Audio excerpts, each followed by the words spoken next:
내가 요새 할로로님 노래 너무 좋아가지고 빠졌어. 아니 할로로님 이번 신곡 1111 들어보셨어요? 나도 저렇게 유명해지고 싶다. 부러워 진짜 너무 멋있고. 아 제 생각에는 그 가사에서 사랑하는 것들로부터 난 한 발짝 멀어지고 1 미워하는 것들로부터 난 한없이 작아지고 1 그리고 또 한 뭐 이렇게 돼가지고 1111인데 공교롭게도 할로로님 생일이 11월 11일이시라면서요. 빼빼로데이. 신기했어. 아니, 내가 그 뮤비를 봤는데 사람들이 이거 미워하는 거라는 게 혹시 편식인가? 왜냐면 막 야채가 쏟아져. 채소들이 막 쏟아지고 그 채소에 막 데일밴드 붙여놔가지고 나중에 브로콜리가 막 노래 부르고 막 그러거든요? 그래서 결국에 편식이구만 약간 이런 식으로 해석을 해두시고 막 이렇게 사람들이 이렇게 즐겁게 막 댓글을 다 나눠놓는데 나 어떤 생각했냐면 진짜 세상엔 똑똑한 사람들이 많구나. 그 우리가 소설이나 이런 시를 읽었을 때 시인이나 소설가분들이 의도하지 않은 내용마저도 사람들이 재해석을 하면서 새롭게 뭔가를 이렇게 발견한다거나 발굴을 해낸다거나 약간 그런 면들이 있는데 그거를 할로로님 뮤비 댓글에 사람들이 해놓은 것 같은 거야.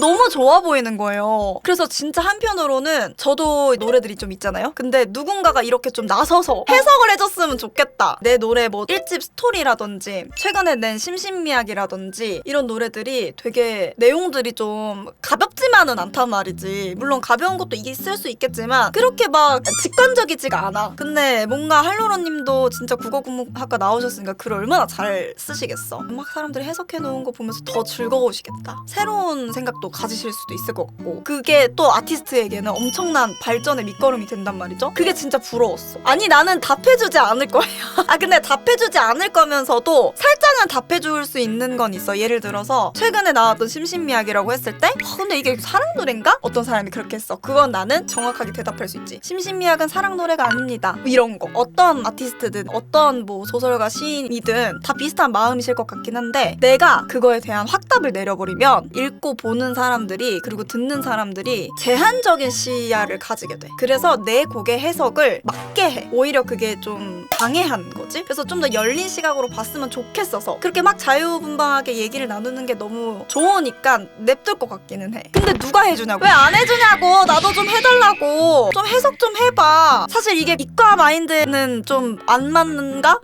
나는 문과라서 이러나? 이과 분들은 좀 정해진 답이 있는 게 더 좋은가요? 어때요? 아 답이 중요한가? 논리가 중요하지? 또 새로운 해석이네. 작가가 아무리 정답을 알려줘도 노래 같은 건 나 생각하는 대로 듣는 거니까 그것도 맞지. 그럼 그 논리가 궁금하신가요? 이과 분들은? 학교 다닐 때도 문학이 제일 싫었어.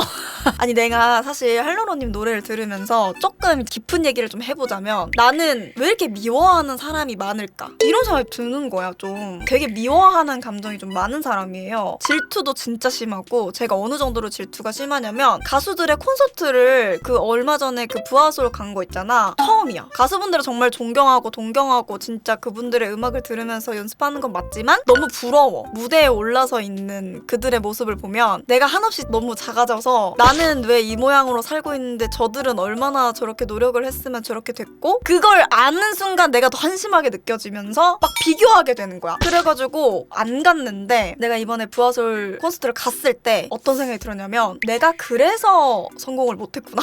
좀 약간 진짜 절실하게 깨달았어. 내가 이 미움을 못 버려서 성공을 못했나? 그래서 나는 누군가를 미워하는 마음으로는 결코 성공할 수 없는 건가? 라는 생각을 최근에 계속 하고 있었거든요. 근데 마침 할로로님이 1111을 내신 거야. 물론 이 노래는 이런 마음으로 쓴 글은 아니신 것 같은데 그냥 뭔가 가사에 미워하는 것들로부터 한없이 작아진다라는 그 구절이 딱 있었는데 그게 내 마음을 울렸어. 그리고 내 머리도 딩 친 느낌? 사랑하는 것들로부터는 오히려 한 발짝이 멀어지다가 미워하는 것들로부터는 내가 영향을 받게 되는 거야. 결국에는 얘는 무조건 사랑, 얘는 무조건 미움, 이게 없다라는 느낌이야. 사랑했다가 미워했다가 왔다 갔다 왔다 갔다. 근데 이게 우리가 나는 사랑하는 건 영원히 사랑하고 싶고 미워하는 건 영원히 미워하고 싶지만 다시 태어나도 이 모양으로 또 살아야 된다. 약간 그런 느낌처럼 나는 비춰졌거든? 여러 가지 해석이 될 수도 있겠지만 계속 노래를 엄청 많이 들었는데 진짜 내가 영원한 미움이라는 건 없는데 너무 그 미움에 갇혀서 나의 성장까지 방해한 것 같다라는 생각이 들어서 좀 심오해졌었어요. 그래서 최근에 이 노래 엄청 많이 들었어요. 너무 좋더라고. 할로로님의 음악은 진짜 대체적으로 문장 하나하나가 어려운 문장이 없어. 사랑하게 될 거야도 사랑하게 될 거야라는 그냥 그런 문장이 있고 뭐 0+0도 해도 난 널 버리지 않아. 그냥 되게 직관적인 이해하기 쉬운 문장들로 구성되어 있지만 그 안에는 엄청 여러 가지 뜻과 여러 가지 해석이 존재한다라는 게 진짜 좋은 것 같은 거야. 그래서 딱 그 느낌이 들었지. 내가 너무 어렵게 표현하면 안 되겠다라는 생각도 했어. 내 노래들 보면 좀 어렵게 표현했거든요. 가사들이. 좀 멋있게 하려고 비유 가득한 거 막 쓰고 이랬는데 다소 좀 오히려 직관적이고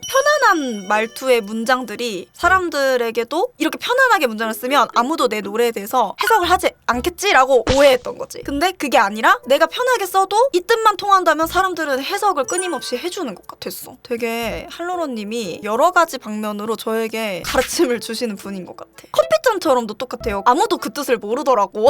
이별을 앞둔 연인이 카페에서 커피잔에 들어있는 커피를 마시는데 나를 차려고 왔으니까 상대는 커피를 다 마셔버렸어. 근데 나는 아직 이 사람과 헤어질 마음이 없어서 이 커피잔 안에 커피 남아있는 것, 그 사람이 두고 간 이 커피잔처럼 나는 여기에서 우두커니 앉아있고 내 마음은 아직 널 떠나보낼 준비가 안 됐다. 약간 이런 느낌이거든요. 그러니까 어려운 것보다는 초등학생도 알아듣게 쓰는 그런 문장력이 결국에는 겉만 번지르르 할 필요가 없다라는 거야. 옛날에 우리 교회 장로님이 그랬어. 자기도 미워하는 사람들이 많았는데 이 나이 먹으니까 다 죽었대. 그냥 미워하지 말고 살래. 결국에 사람은 죽으니까 그것도 맞아. 미워하지 말고 복수해라. 아무튼 할로로님을 이제 알게 돼서 좀 아쉽다. 제가 좀 너무 큰 미움과 화를 가지고 있었던 사람이라는 생각이 들어서 끝까지 삶이 영원한 고통이었으면 좋겠어. 좀 반성했습니다. 마냥 미워하지 말고 항상 소신을 갖되 너무 큰 미움을 가지면서 살아가지 말아야 되겠다. 너무 질투를 하지 말아야겠다. 이런 느낌? 몰라 이게 잘 될지는 모르겠지만